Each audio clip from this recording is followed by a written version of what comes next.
Salut, alors on va poursuivre le chapitre 5, deuxième partie, dès maintenant.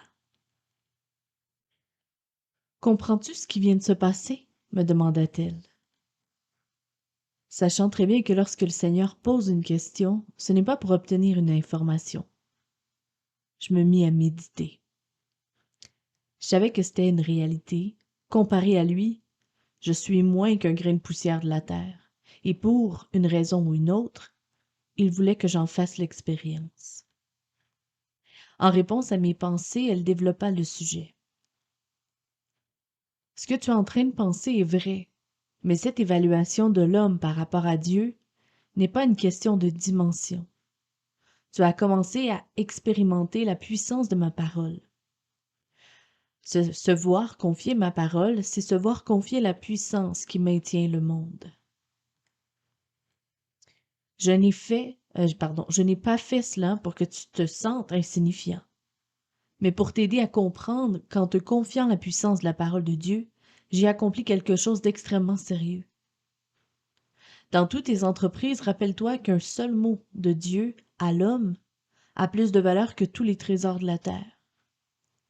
Tu dois comprendre et enseigner à mes frères la valeur de ma parole. Comme ceux qui sont appelés à porter ma parole, tu dois aussi respecter tes propres paroles. Ceux qui portent la vérité doivent être vrais.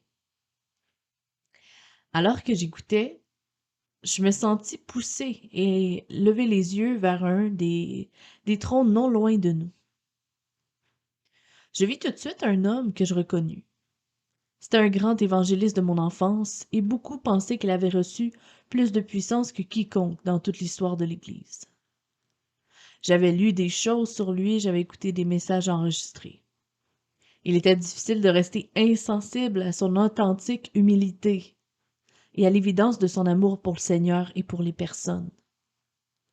Cependant, je sentais aussi que certains de ses enseignements avaient sérieusement dévié. Je fus surpris ainsi que soulagé de le voir assis sur un grand trône. J'étais fasciné par l'humilité et l'amour qui se dégageaient de lui.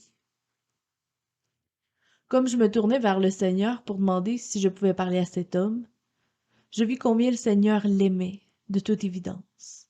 Cependant, il ne me permit pas de lui parler. Il me fit signe de continuer mon chemin. Je voulais simplement que tu le voies ici, expliqua le Seigneur, et que tu comprennes sa position vis-à-vis de moi. Tu as beaucoup à comprendre à son sujet. C'est un messager pour l'Église des derniers jours, mais l'Église n'a pas pu l'entendre pour des raisons que tu devras comprendre en temps voulu. Un moment, c'est vrai, il a sombré dans le découragement et l'erreur de son message fut déformée. Il faut retrouver ce message ainsi que les parties d'enseignement que j'ai données à d'autres qui ont été, elles aussi, déformées. Je savais que tout ce qui m'arrivait en ces lieux l'était à point nommé pour mon instruction. La rencontre avec cet homme devait avoir un rapport avec ce dont nous venions de parler, à savoir le risque de corruption par la puissance. Oui, il y a un grand risque à exercer une grande puissance, répondit le Seigneur. C'est arrivé à beaucoup de mes messagers, et c'est une partie du message qu'ils doivent donner à mon Église des derniers jours. Tu dois manifester ma puissance et dans une plus grande mesure que ceux-ci. Mais si jamais tu penses que cette puissance t'ensevelit toi ou même ton message, tu ouvriras la porte à la même illusion. Le Saint-Esprit est donné pour témoigner de moi seul. Si tu es sage, comme Paul, tu apprendras à te glorifier plus dans tes faiblesses que dans tes forces. La foi véritable, c'est reconnaître en vérité qui je suis. Rien de moins et rien de plus.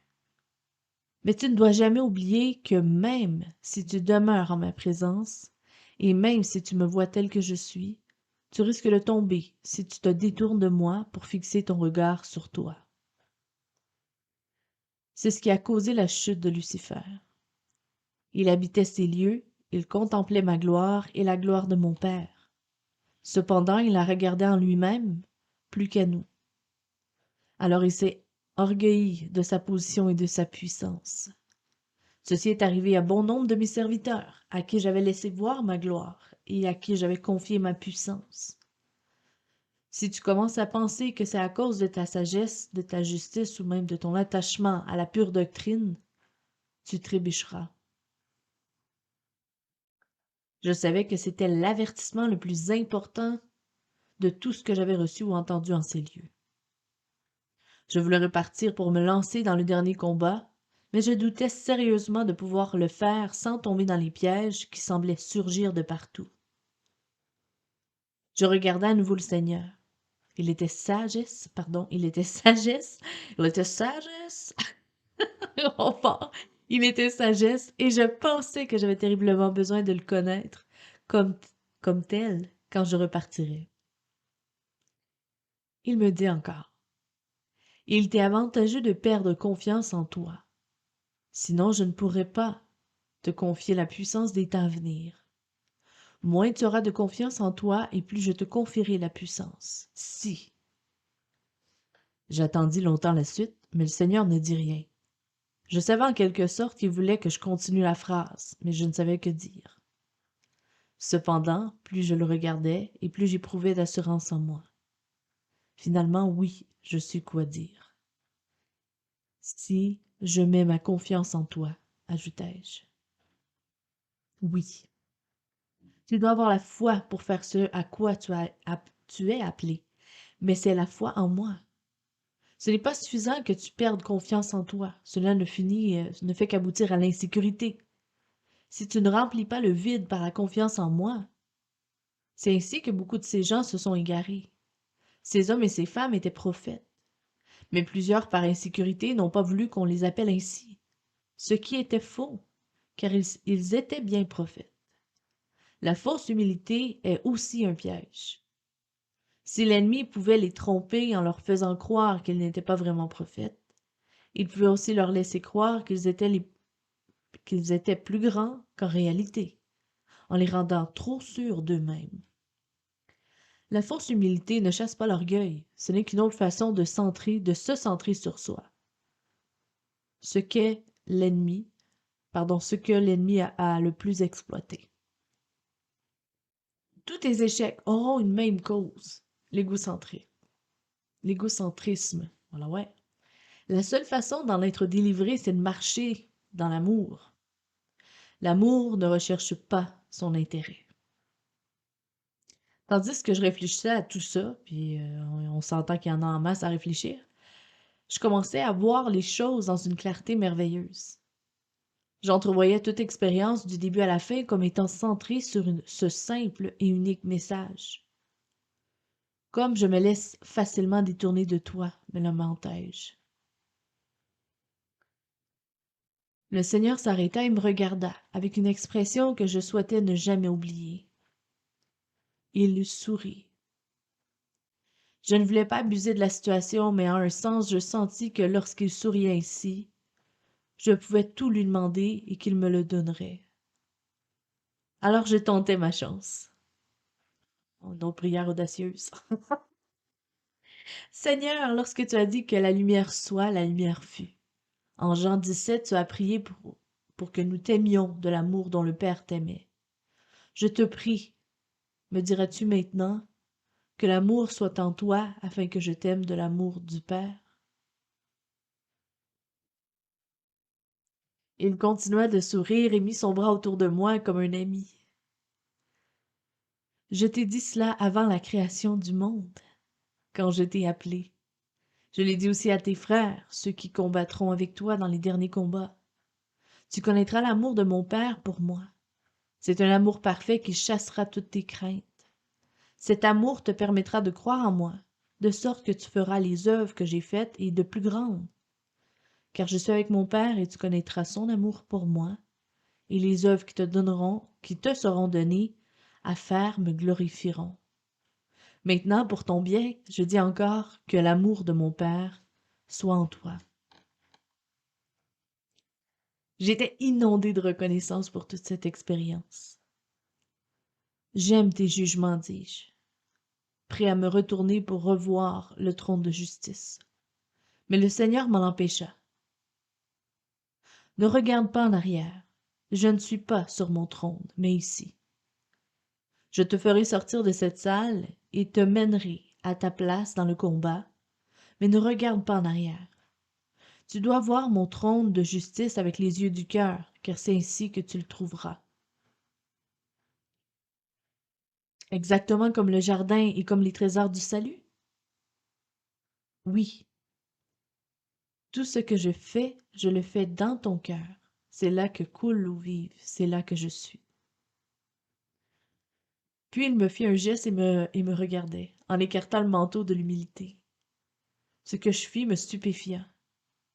Cette gloire qui entourait le Seigneur imprégnait mon armure, et rapidement je la recouvris du manteau. J'ai aussi prié pour mon père la veille au soir de ma crucifixion, afin que la gloire que j'avais avec lui au commencement soit avec mon peuple, pour qu'il soit un, pardon. C'est ma gloire qui unit. Si vous vous assemblez avec d'autres qui m'aiment, ma gloire sera révélée. Plus ma gloire sera manifestée par le rassemblement de ceux qui m'aiment, plus le monde saura que j'ai été envoyé par le Père. Alors en vérité, le monde verra que vous êtes mes disciples parce que vous m'aimerez et vous vous aimerez les uns les autres. Tandis que je regardais les yeux fixés sur lui, ma confiance augmentait. J'étais comme lavé de l'intérieur et je fus bientôt prêt à faire tout ce qu'il me demanderait. Il y a encore quelqu'un que tu dois rencontrer avant de retourner au combat, dit-il tout en marchant. De mon côté, je ne cessais de m'étonner de ce il devint encore plus glorieux instant après instant. Chaque fois que tu me vois avec les yeux de ton cœur, ton intelligence se renouvelle un peu plus, continua-t-il. Un jour, tu seras capable de demeurer continuellement en ma présence. Alors tu pourras mettre en pratique sans peine tout ce que tu as appris par mon esprit et je serai à tes côtés. Je pouvais entendre tout ce qu'il disait, et je le comprenais, mais j'étais à ce point fasciné par sa gloire que je dus lui poser cette question. Seigneur, pourquoi es-tu tellement plus glorieux maintenant que les fois où tu m'as apparu sous les traits de sagesse? Je n'ai pas changé, mais toi si. Tu n'es plus le même, tu contemples ma gloire à visage découvert. Les expériences que tu viens de traverser ont ôté le voile de ton visage, afin que tu me voies plus clairement. Mais rien ne les écarte plus vite que de contempler mon amour. Il s'arrêta et tourna les regards vers ceux qui étaient assis sur les trônes près de nous. Nous étions toujours dans le lieu où les plus grands rois siégeaient. Alors je reconnus un homme non loin de moi. Veuillez m'excuser, je vous ai déjà vu, mais je me souviens plus où. Tu m'as vu un jour dans une vision, répondit-il. L'homme inconnu. Je me souviens immédiatement, et ce fut un choc. Vous étiez donc une personne réelle? Oui. Ah. Je me souviens alors du jour où, lorsque j'étais jeune chrétien, certaines circonstances de ma vie m'avaient frustré. J'étais sorti dans le terrain de sport proche de mon domicile, déterminé à y rester jusqu'à ce que le Seigneur me parlât. Tandis que je lisais la Bible, je fus entraîné dans une vision, la première que je n'eus jamais eue. Je n'eus jamais eue. Dans la vision, je vis un homme qui servait le Seigneur avec zèle. Il rendait témoignage aux gens, enseignait et visitait les malades afin de prier pour eux. Il était très engagé pour le Seigneur et aimait vraiment les gens. Et je vis un autre homme, manifestement un clochard ou un vagabond. Un chaton s'égara sur son chemin, il commença à lui donner des coups de pied, puis il se contint en l'envoyant balader assez durement. Alors le Seigneur me demanda lequel de ces hommes lui plaisait le plus. Le premier, dis-je sans hésiter. Non, le second, répondit-il. Il me raconta leur histoire respective. Le premier homme avait été élevé dans une famille merveilleuse qui avait toujours connu le Seigneur. Il avait grandi dans une église prospère qui s'était formée dans une des meilleures écoles bibliques.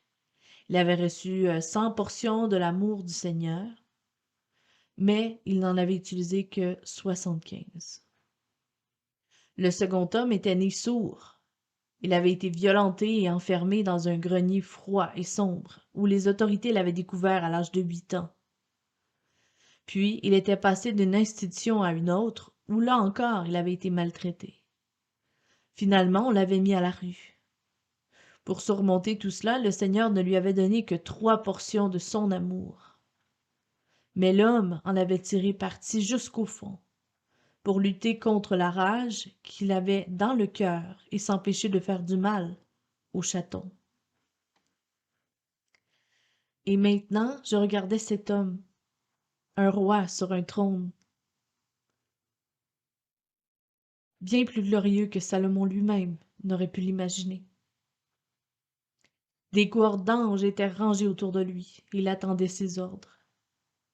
Je me tournai vers le Seigneur, profondément impressionné. J'avais du mal à croire qu'il était réel et encore plus un des grands rois. Seigneur, je te prie, raconte-moi le reste de son histoire, dis-je en suppliant. Bien sûr, c'est pour cela que nous sommes ici. Angelo fut si fidèle avec le peu que je lui avais donné que je lui ai ajouté 3 autres portions de mon amour. Et il les a utilisées entièrement pour cesser de voler. Il mourait presque de faim, mais il refusait de prendre ce qui n'était pas à lui. Il s'achetait de la nourriture en faisant de la récupération de bouteilles ou en trouvant quelqu'un qui lui donnait un petit boulot sur un chantier. Il n'entendait pas, mais il savait lire. Alors je lui envoyai un tract évangélique. Tandis qu'il le lisait, l'Esprit lui a ouvert le cœur et il m'a donné sa vie. À nouveau, j'ai doublé les portions de mon amour et il les a toutes fidèlement utilisées. Il voulait me partager avec les autres, mais il ne pouvait pas parler. Bien que vivant dans une telle pauvreté, il dépensait plus de la moitié de ce qu'il gagnait en tracts évangéliques qu'il distribuait dans les rues. Et combien l'a-t-il conduit à toi, demandai-je, et je pensais que c'était un grand nombre puisqu'il était assis avec les rois. Un seul, répondit le Seigneur. Je l'ai laissé conduire un alcoolique mourant pour l'encourager. Et il ne fut au point qu'il serait resté à ce coin de rue bien des années pour amener ne serait-ce qu'une seule autre âme à la repentance. Tout le ciel me suppliait de le prendre ici et moi aussi. Je voulais qu'il reçoive sa récompense. Mais qu'a-t-il fait pour devenir roi? Il a été fidèle avec tout ce que je lui ai donné, il a tout surmonté jusqu'à devenir comme moi. Il est mort en martyr.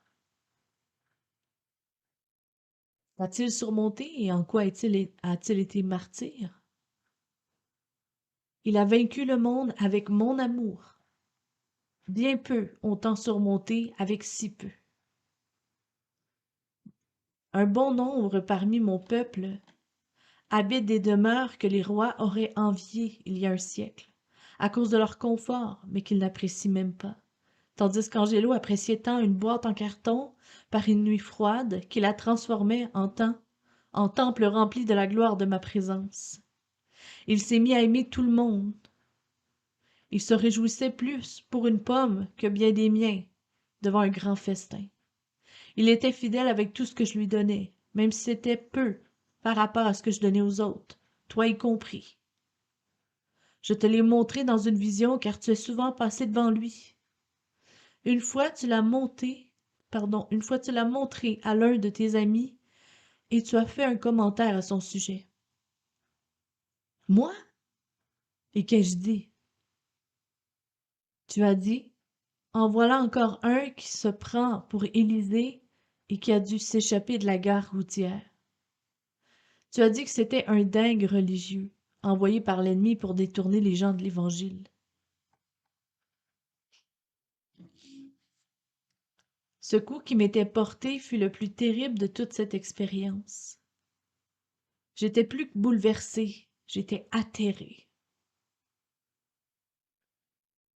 J'essayais de me rappeler l'incident avec exactitude, mais en vain, simplement parce qu'il y avait beaucoup d'autres identiques. Je n'avais guère eu de compassion pour les prédicateurs de rue crasseux, qui pour moi étaient effectivement là pour dégoûter les gens de l'Évangile. Je suis désolée, Seigneur, je suis vraiment désolée. Tu es pardonné, répondit-il immédiatement. Et tu as raison. Il y en a beaucoup qui essaient de prêcher l'Évangile dans les rues pour des raisons mauvaises et même fausses. Malgré tout, beaucoup sont sincères, même s'ils n'ont aucune éducation et aucune formation. Tu fuis, tu ne dois pas juger selon les apparences. Il y a autant de véritables serviteurs qui lui ressemblent que parmi les professionnels bien stylés dans les grandes cathédrales et les organisations édifiées en mon nom. Il me fit alors signe de lever les yeux vers Angelo. Quand je tournai la tête, il avait descendu les marches de son trône et se trouva juste en face de moi. Il m'ouvrit, pardon, il m'ouvrit tout grand les bras, me serra très fort et m'embrassa sur le front comme un père.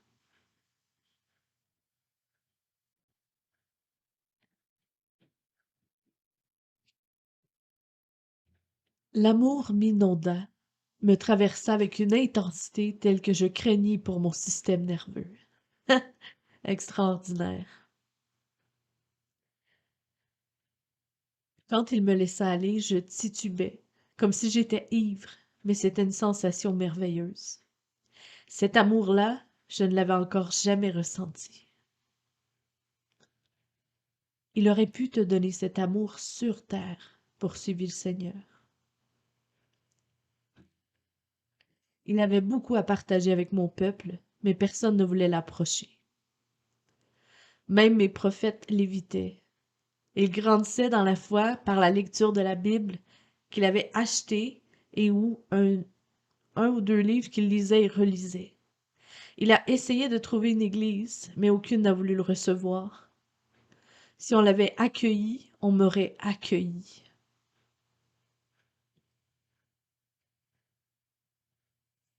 À travers lui, c'était moi qui frappais à leur porte.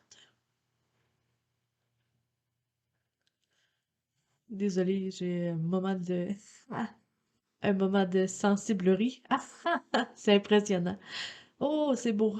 Vraiment, c'est beau, beau, beau. Je faisais l'expérience d'une nouvelle dimension du chagrin. Comment est-il mort? Demandai-je en me souvenant que c'était un martyr et en m'attendant à être plus ou moins tenu pour responsable. Il est mort de froid, en essayant de maintenir en vie un vieux poivreau qui s'était évanoui de froid.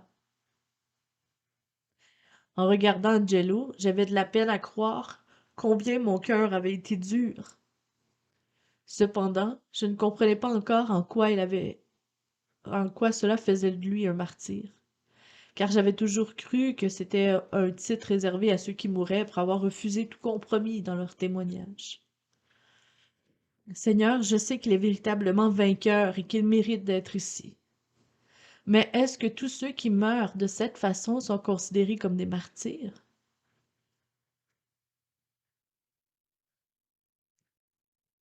Angelo était martyr tous les jours de sa vie. Il s'occupait de lui-même tout juste pour continuer à vivre, et il a donné volontairement sa vie pour sauver un ami dans le besoin. Comme Paul l'a écrit aux Corinthiens, si vous livrez vos cœurs pour être brûlés, mais que vous n'avez pas l'amour, cela ne sert de rien. Mais si vous vous donnez par amour, cela a une grande valeur. Angelo est mort tous les jours parce qu'il ne vivait pas pour lui-même, mais pour les autres. Quand il était sur terre, il se considérait toujours comme le moindre des saints, mais il était l'un des plus grands. Ainsi que tu l'as déjà appris, ceux qui se croient les plus grands et que les autres considèrent comme tels, sont finalement les moindres ici. Angelo n'est pas mort pour une doctrine, ni même pour son témoignage, il est mort pour moi.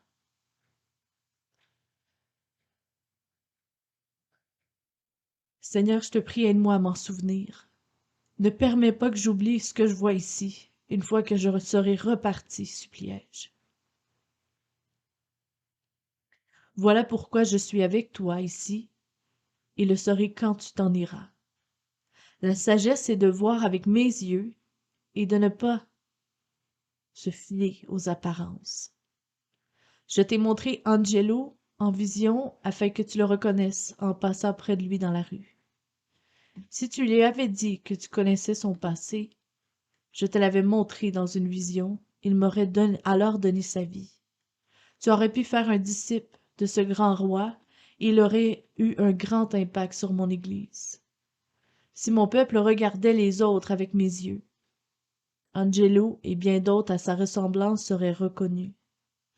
Il montrerait solennellement dans les plus grandes chaires, et mon peuple viendrait des extrémités de la terre pour s'asseoir à leurs pieds, car ainsi s'assiérait à mes pieds.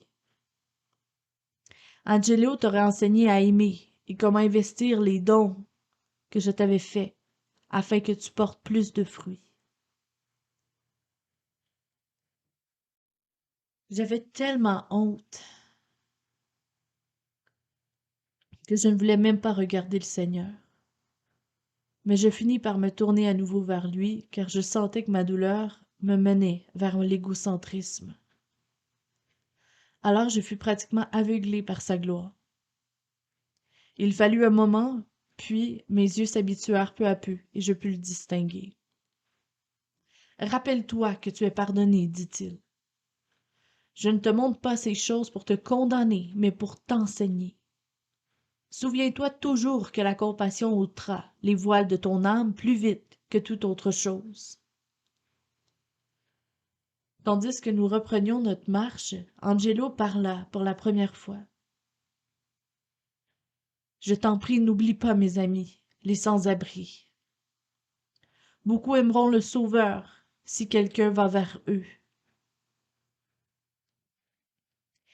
Il y avait tant de puissance dans ces paroles que je fus trop ému pour répondre, et moi aussi je le suis. Et je ne fis qu'un signe de tête. Je savais que c'était le décret d'un grand roi et d'un grand ami du roi des rois. Seigneur, aide-moi à secourir les sans-abri.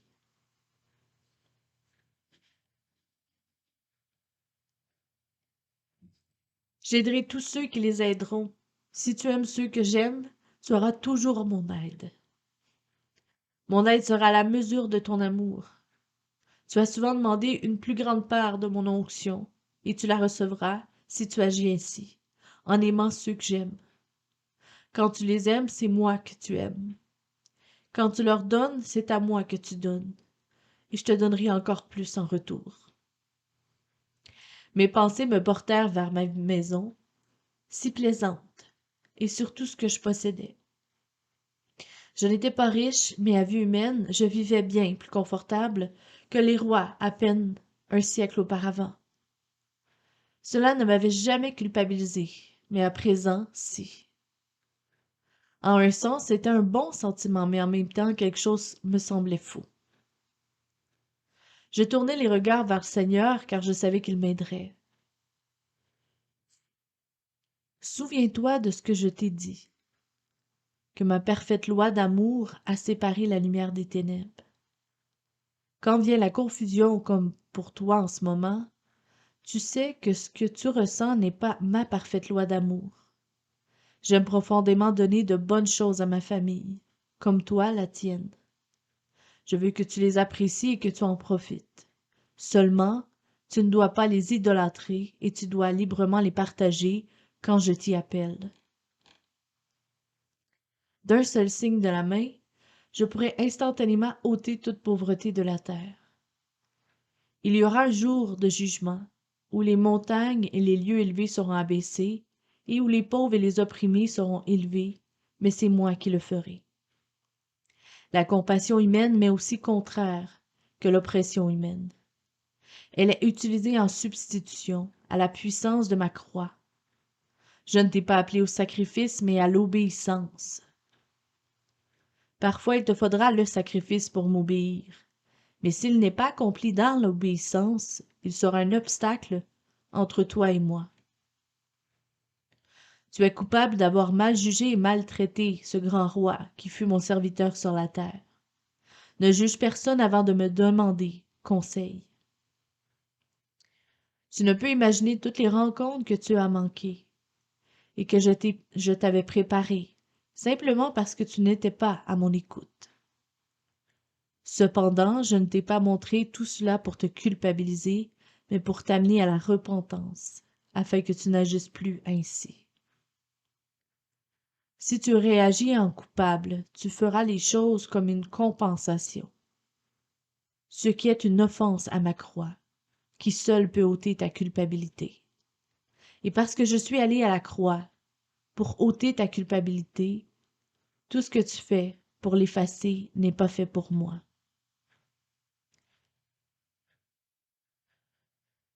Je n'aime pas voir les hommes souffrir, mais la compassion humaine ne les amènera pas à la croix, qui seule peut les libérer de leur vraie souffrance. Tu n'as pas vu Angelo, car tu n'avais pas de compassion. Tu en auras davantage lorsque tu repartiras, mais il faudra qu'elle soit toujours soumise à mon esprit. Moi-même, je n'ai pas guéri tous ceux pour qui j'avais de la compassion, mais j'ai toujours fait ce que je voyais mon père faire. N'agis pas par compassion, mais par obéissance à mon esprit. Seulement ta compassion aura la puissance de rédemption. Je t'ai confié les dons de mon esprit, et tu as connu mon onction par ta prédication et tes écrits, mais beaucoup moins que tu ne le crois. Tu ne vois vraiment que rarement avec mes yeux, ni n'entends avec mes oreilles, ni ne comprends avec mon cœur. Sans moi, tu ne peux rien faire qui soit avantageux pour mon règne et serve à mon Église, à mon Évangile. Tu as combattu dans mes batailles et tu as vu le sommet de ma montagne. Tu as appris à lancer les flèches de la vérité et tu as atteint l'ennemi. Tu as appris un peu à utiliser mon épée. Mais l'amour est ma meilleure arme. L'amour ne faillira jamais. L'amour sera la puissance qui détruit les œuvres du malin, et c'est par lui qu'arrivera mon règne. L'amour est la bannière de mon armée, et c'est sous cette bannière que tu dois maintenant combattre. Sur ces paroles, nous débouchâmes dans un couloir et n'étions plus dans la grande salle du jugement. La gloire de sagesse était tout autour de moi, mais je ne pouvais plus voir le Seigneur distinctement. Soudain, je fus devant une porte.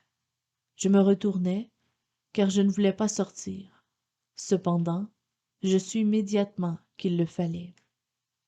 C'était la porte à laquelle sagesse m'avait conduit, et je devais la franchir. Fin de la lecture. J'espère que vous avez été bénis et j'espère surtout que vous avez trouvé encouragement au travers de tout ça, simplement. Que la paix de Dieu qui surpasse toute intelligence demeure sur vous et vos proches. Et je vous invite simplement à partager s'il y a des choses qui vous ont percuté, qui vous ont stimulé, encouragé ou même touché profondément. Ne vous gênez pas, écrivez des commentaires. Ça va me faire plaisir de vous lire et d'échanger avec vous. Mais surtout que le Seigneur remplisse vos cœurs de joie et puisse vous donner la direction, que vous marchiez dans l'obéissance et que son nom soit élevé comme il se doit. Alors je vous embrasse, que le Seigneur vous bénisse abondamment. Salut!